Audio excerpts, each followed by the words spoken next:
Muy buenos días. El día de hoy vamos a desarrollar la literatura medieval de Dante Alighieri. Capítulo muy especial porque tenemos que un poco ampliar esto de lo que fue la literatura en la época de la Edad Media.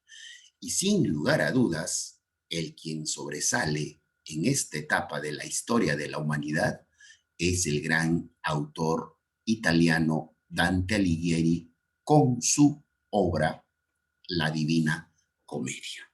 La Divina Comedia. Más o menos, un poco para ubicarnos en el contexto histórico, debo decir de que la Edad Media comienza a partir más o menos del siglo V, hasta el siglo XV después de Cristo. Aproximadamente tiene una duración de 1000 años esta etapa. En esta etapa, pues, surgen los castillos, las monarquías, los reinos, reyes, príncipes y fundamentalmente el clero. ¿Qué cosa era el clero? Era los que componían la iglesia. Por ello, la Edad Media está marcado literalmente a través de la religiosidad, el teocentrismo, Dios el centro de todo. Inclusive los reyes estaban sometidos a ello. Entonces, era la religiosidad la materia del quehacer diario de esta etapa llamado la Edad Media. Los castillos, mis queridos alumnos, los castillos eran construcciones, fortalezas para que allí permanezca el rey y toda su parentela y toda su corte, sus cortesanos, principalmente. No es que en el castillo vivía el pueblo, no, el pueblo vivía, como ustedes están viendo, en las afueras. Y a estos lugares se les conocía como monarcas, se le conocía como comarcas o pequeños pueblos, todo desordenado, pero que ellos estaban al servicio del rey, eran sus siervos del rey. Por ejemplo, aquí también aparecen los famosos caballeros, los caballeros que buscaban justicia y su traslado era a nivel de todo los lugares, territorio del rey de ese entonces. Vamos un poco en el contexto histórico y cultural a señalar de cómo fue más o menos la Edad Media. Como ya en clase pasada señalamos, la Edad Media se constituye después de la caída de Roma. Roma como imperio fenece por las invasiones germánicas y a partir de allí se dan lo que se conoce como la división de los reinos en Europa. Comienzan a surgir los reinos, principalmente los castellanos, o sea, España, lo que es ahora, Inglaterra, principalmente, también Italia se van formando para terminar con lo que son los franceses y los portugueses ya se forman reinos. Ya no todos pertenecerán a Roma. En ese sentido, quiero a ustedes llamarles la atención de que surgen los famosos reinos y comienza de esa manera la Edad Media. A través de esta pirámide encontramos de cómo estaban formadas las clases sociales en la Edad Media. Pero también sin dejar de mencionar que en esta etapa aparece el feudalismo, el surgimiento del feudalismo. El rey está arriba, en lo más alto de esta cúspide, están luego los duques, los condes y los altos prelados de la iglesia. los altos prelados. En ese entonces, como ustedes sabían, la iglesia era católica, todavía no existían digamos, las otras iglesias que ahora existen. Y en ese entonces, el Papa era el que estaba dentro de eh, dentro de esta categoría social. Para luego, un poco más abajo, estaban los famosos caballeros. ¿Y quiénes eran los caballeros? Eran los hombres de confianza, guerreros, por cierto, grandes guerreros, pero hombres de confianza del rey. También estaban los famosos señores. ¿Y quiénes eran los señores? Los señores feudales, los que tenían títulos de propiedad, que tenían grandes extensiones de tierra y por consiguiente tenían sus sirvientes. Pero no se llamaban sirvientes, sino eran los famosos siervos, ¿ya? Así se les denominaba a ellos. También estaban los obispos. Como decíamos, la iglesia tenía mucha presencia en la Edad Media, y también los abades, para luego en la última parte formar de lo que eran los soldados, los campesinos y los siervos. De esta forma estaba formado lo que nosotros conocemos como las clases sociales de la Edad Media, pero sin olvidarnos que en esta etapa surge el famoso conocido feudalismo. La literatura medieval, como habíamos señalado, aparece en el siglo V. Hasta el siglo XII hay escasez de obras literarias. Casi en su conjunto no aparece, no se da lo que vendría a ser esto de las escasez de obras literarias.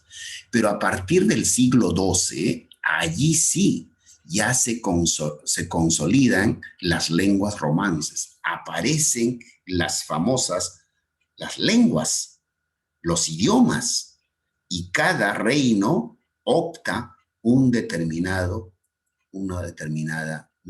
idioma. Entonces, si nosotros nos queremos ubicar dónde estaba nuestra lengua que ahora hablamos, justamente aparece aproximadamente en el siglo XII. Y en España propiamente aparece el famoso libro escrito por un anónimo, porque se desconoce el autor, es el poema del Mío Cid, el poema del Mío Cid. Pero también en Francia, el Cantar de Roldán, aparece otra obra también que es un cantar de gesta. Entonces, cuando se origina en el siglo XII, las lenguas romances, allí aparecen el origen del castellano, el francés y el italiano.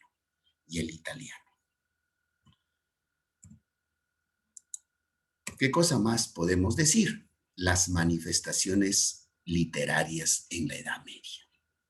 Aquí con estos gráficos quiero más o menos llamarte la atención para decirte que los encargados de contar las historias de estos guerreros, de estos caballeros, eran los juglares, ¿ya? O también trovadores. Los juglares encargados de contar las historias, sin olvidarnos de que en la Edad Media poca gente, principalmente los de la clase alta, solamente ellos tenían acceso a la escritura y a la lectura.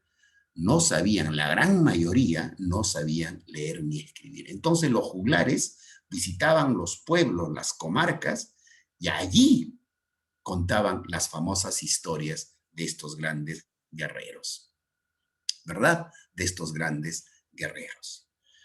Pero también existían los trovadores, y los trovadores eran los que llevaban la música y recitaban, declamaban, cantaban canciones. Entonces aparecen los cantares de gesta en el siglo XII, extensos poemas épicos anónimos recitados por juglares. Sus temas tienen una base histórica, mezclan la ficción con la historia. Claro, cuando los famosos juglares cantaban o contaban estas historias, siempre pues ellos agregaban también algo de ficción. Pero muchas veces, o casi todas, las historias tenían que ver con los hechos sucedidos. El objetivo era exaltar los valores nobles de antiguos guerreros. Allí está lo que hace un momento les decía. Por ejemplo, en España aparece ya lo que conocemos como el poema del Mío Cid. Tenemos también el Cantar de Roldán y la canción de Rolando, ¿no? Son, o el Cantar de los Nibelungos también aparece de lo que vendría a ser en la literatura tanto francesa como italiana. La poesía provenzal. ¿Por qué recibe este nombre llamado poesía provenzal? Esto se da entre el siglo XII y el siglo XIII, la poesía provenzal. ¿Por qué provenzal? Porque justamente nace en una corte o en las cortes del sur de Francia, que se llama Provenza. Este lugar se llama Provenza, y de ahí le ponen la poesía provenzal.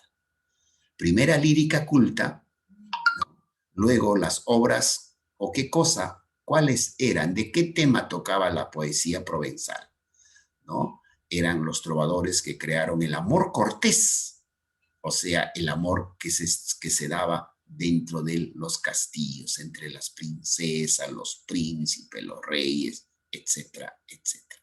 ¿Y por quién era interpretado? Por los trovadores o juglares que hace un momento le definí.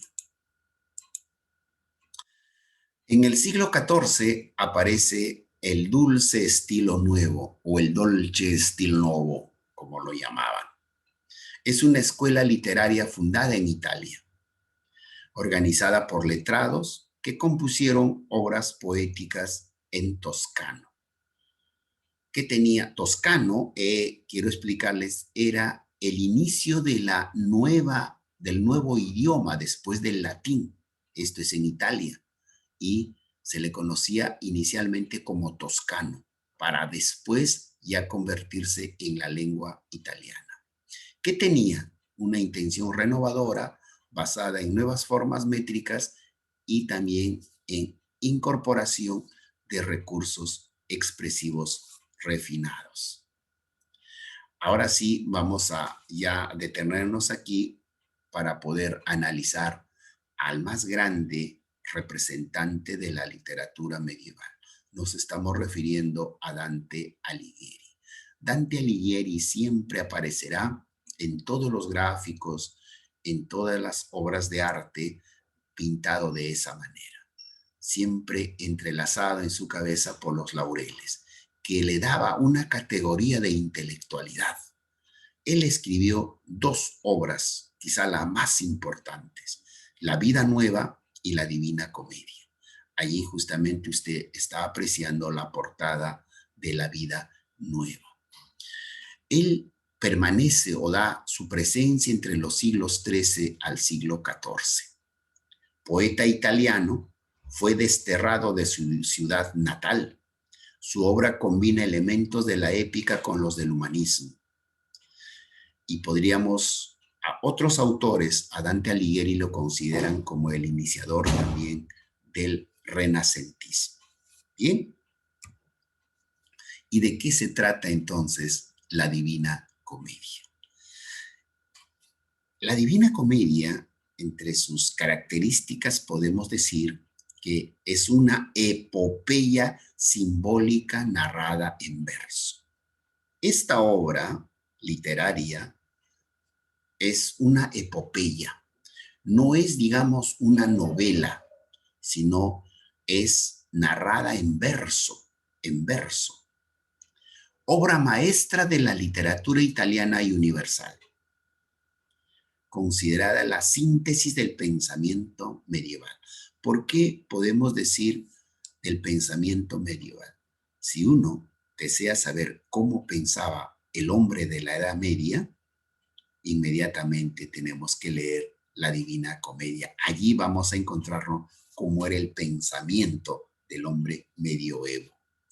Dante Alighieri muestra su opinión política, su concepción religiosa, una visión histórica de la época. Presencia del simbolismo del número 3, la Santísima Trinidad, el equilibrio y la estabilidad y el triángulo. ¿Cómo está estructurado? Dividida en 3 partes: el infierno, el purgatorio y el paraíso. Estas son las 3 partes de cómo está estructurado. Cada parte consta de 33 cantos, a excepción de la primera. Cada canto está dividido en estrofas de 3 versos en decasílabos que suman 33 versos por canto. Vamos ahora un poco a los personajes. Los personajes principales es Dante, porque Dante, él está presente porque él narra su historia después de fallecido, de muerto. Pero ojo, no es de que él haya regresado del más allá, sino dentro de su imaginación, porque eso es literatura. Literatura es imaginación, pues él fallece, muere, y a partir de ahí comienza a contar esa historia. Entonces Dante es el primer personaje. ¿Y qué cosa encarna? ¿Qué cosa es Dante en la obra? Personifica a la humanidad. También está Virgilio. ¿Y Virgilio quién es? No es cualquier nombre, nada más ni nada menos el gran poeta, escritor latino, romano, autor de la Eneida, y en donde Dante tenía muchísimo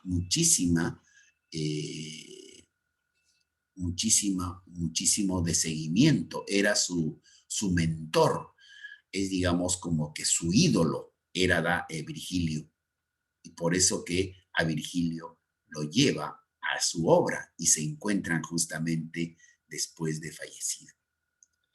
¿Y qué cosa representó Virgilio?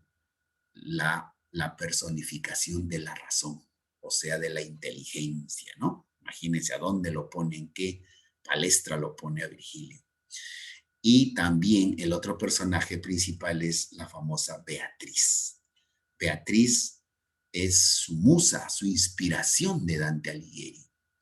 Beatriz, él desde muy niño estaba enamorado de Beatriz, pero Beatriz y Dante nunca logran ser nada. Simplemente hay un amor platónico de parte de quien, de Dante hacia Beatriz. Y justamente en su obra lo pone ¿dónde? O lo ubica, lo pone en el paraíso, porque para Dante Beatriz significaba la pureza. Y ahí es donde se encuentra con ella, en el paraíso, en donde le va a hacer el recorrido respectivo. Entonces, ¿qué representará la gran Beatriz? La personificación de la fe. ¿Y cuál será la trama de esta obra literaria? Encuentro con personajes históricos y contemplación de los destinos merecedores de sus acciones. Acuérdense que en esta etapa de la Edad Media todo estaba basado en la religiosidad. Entonces, allí a través de la obra, la Divina Comedia, después de muerto, usted ya sabrá a dónde va a ir. Se irá al infierno, estará en el purgatorio o se irá a la gloria, de acuerdo a sus acciones que usted haya cometido.